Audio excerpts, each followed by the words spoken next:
Sir मैं दिल्ली से आया था और मुझे इंग्लिश सीखनी है। मुझे इंग्लिश में आगे बढ़ना है। तो मैं आपके पास आया हूँ, आप थोड़ा-सा मुझे इंग्लिश के बारे में बताइए किस तरीके से सीखनी है मुझको? आप इतनी दूर से आप आए हैं, जी। पहले तो आपका धन्यवाद कि आप यहाँ आए हैं।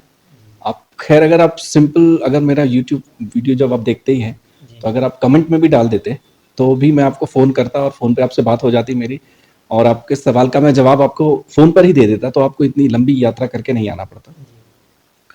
तो मेरा बाकी सबसे अनुरोध है कि कोई भी अगर आना चाहे तो आए ना, क्योंकि बहुत लंबी यात्रा है।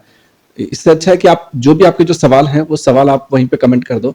पब्लिकली वो सवाल तो सबको दिखाई नहीं देंगे, लेकिन वो मुझे आपके सवाल और आपका मोबाइल नंबर मुझ तक आ जाएगा, तो मैं आपको फ़ोन कर लूँगा या मेरी टीम जो है आपको आपसे संपर्क कर लेगी। जहाँ तक इनका सवाल है, तो आपका नाम अंकित भाई है। अंकित।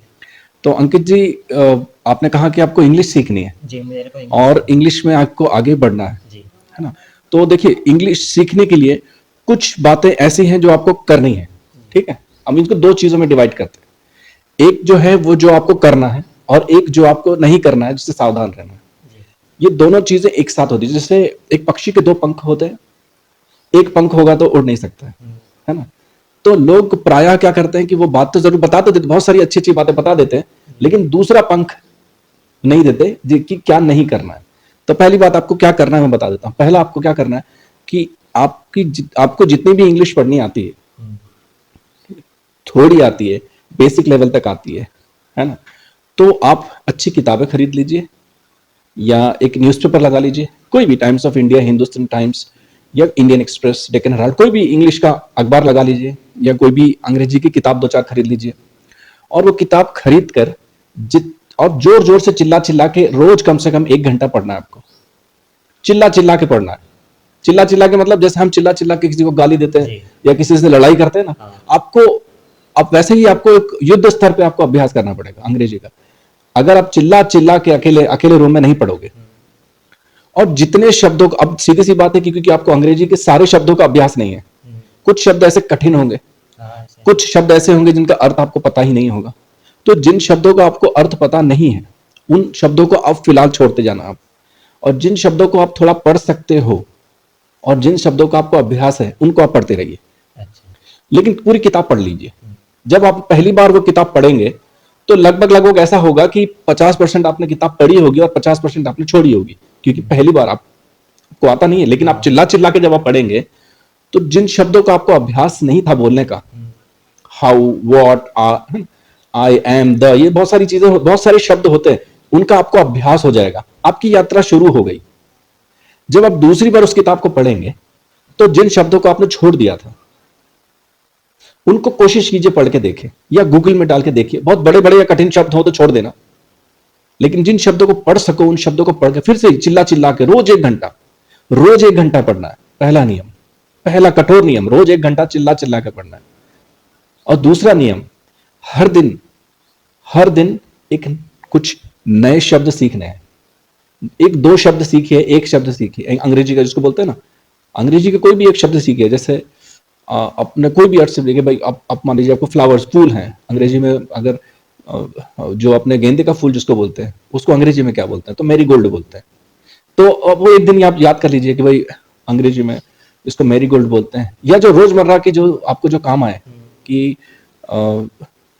कोई भी चीज है, जैसे चप्पल है, चप्पल है, हाँ, पानी को वाटर बोलते हैं, चप्पल को स्लीपर बोलते हैं, है ना? तो इन चीजों का आप छोटी छोटी शब्दों का जो आपको रोजमर्रा की चीजों में, रोज डे टू डे लाइफ में जिसको बोलते हैं, आपको काम आए, उन शब्दों का आप अभ्यास करते रहिए।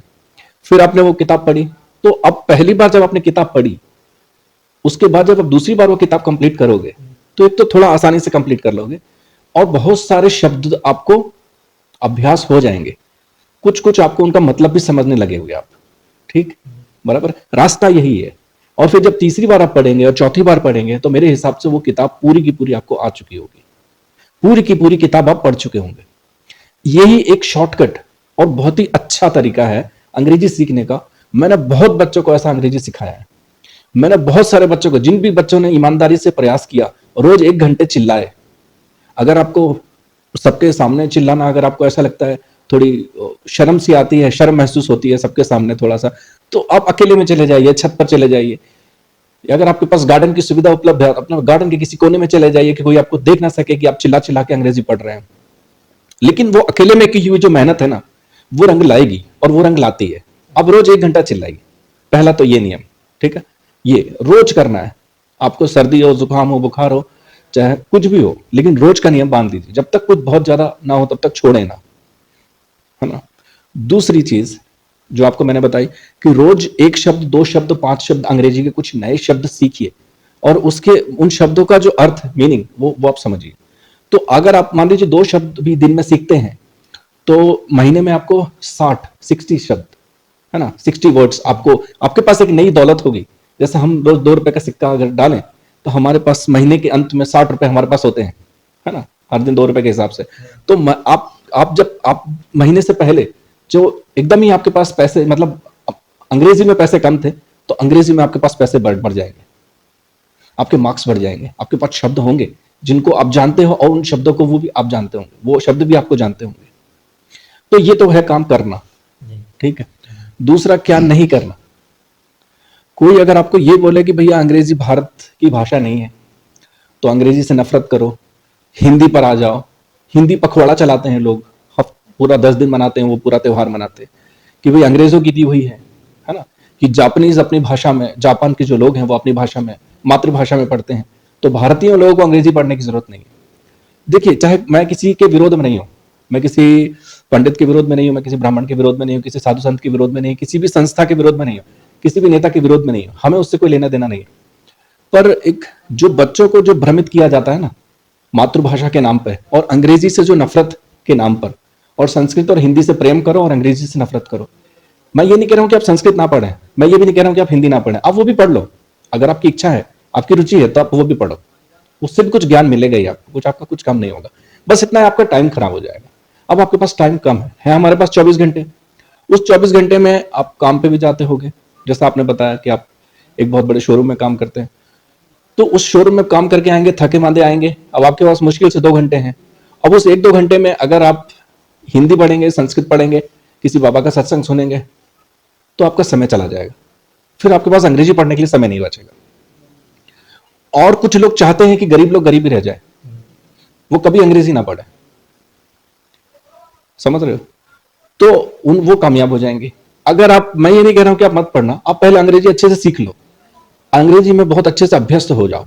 जब आप बहुत अच्छे से अंग्रेजी पढ़ना सीख जाओ, लिखना सीख जाओ, बोलना सीख जाओ, फिर आप हिंदी भी पढ़ लेना, फिर आप संस्कृत भी पढ़ लेना। उसमें क्या जाता है, पूरी जिंदगी है।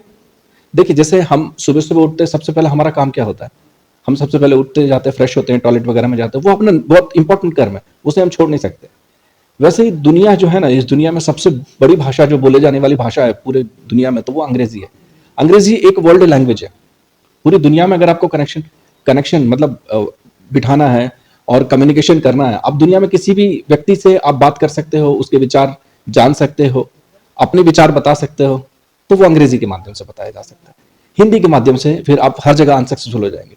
आप रशिया में क्या रशियन सीख के जाओगे? नहीं, वो तो टिपिकल। लेकिन रशिया में अगर इंग्लिश सीख के जाओगे तो काम बन जाएगा। इंग्लिश सीख के जाओगे तो चाइना में भी काम बन जाएगा, जापान में भी बन जाएगा, अमेरिका में बन जाएगा, ऑस्ट्रेलिया में बन जाएगा।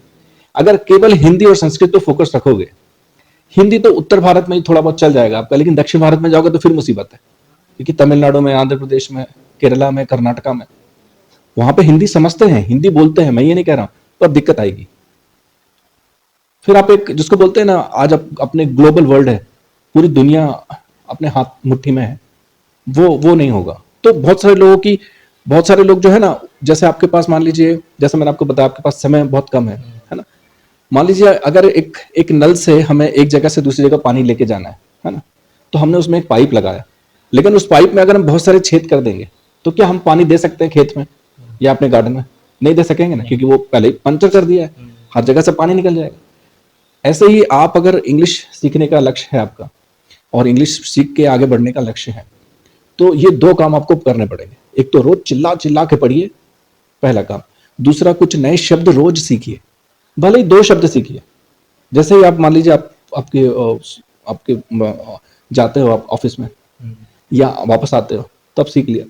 अगर आप ऑफिस जाने से पहले सीख लेंगे, वो 2 शब्द निकाल लेंगे कि भाई ये एक शब्द और ये दूसरा शब्द, तो आप उसका फिर पूरे दिन भर में इस्तेमाल कर सकेंगे।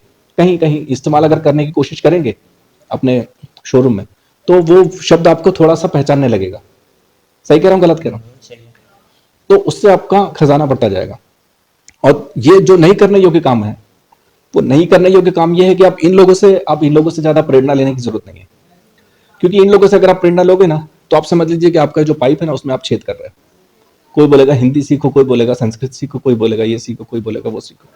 तो जितना आप धर्म और धर्म की जो जिसको बोलते हैं ना मान्यताएं, उनको दूर से प्रणाम है, दूर से नमस्कार है। लेकिन अगर ज्यादा जाएंगे ना, तो फिर वो कीचड़ जैसा है। वो कीचड़ में जब आदमी जाता है ना, तो फिर बाहर निकलता नहीं है। क्योंकि पिछले 5000 साल से हमारे बाप दादा यही सब काम करते आ रहे हैं।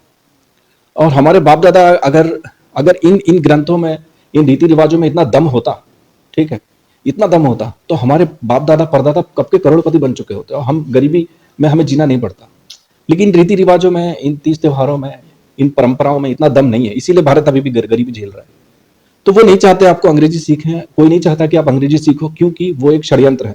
वो चाहते हैं कि आप अपने घर से बाहर निकल ही ना पाओ। इसलिए आप हिंदी और संस्कृत को प्रणाम कीजिए, उनको नमस्कार है, अच्छी बात है, और अंग्रेजी पे फोकस ज्यादा रखिए। और कोई सवाल आपका? बस सर मेरे को तो यही सीखना था, और तो अभी कुछ नहीं, बस इंग्लिश मेन इंग्लिश सीखने के लिए मैं यहाँ पे आया था इतनी दूर आपसे बात करने के लिए। थैंक यू, धन्यवाद।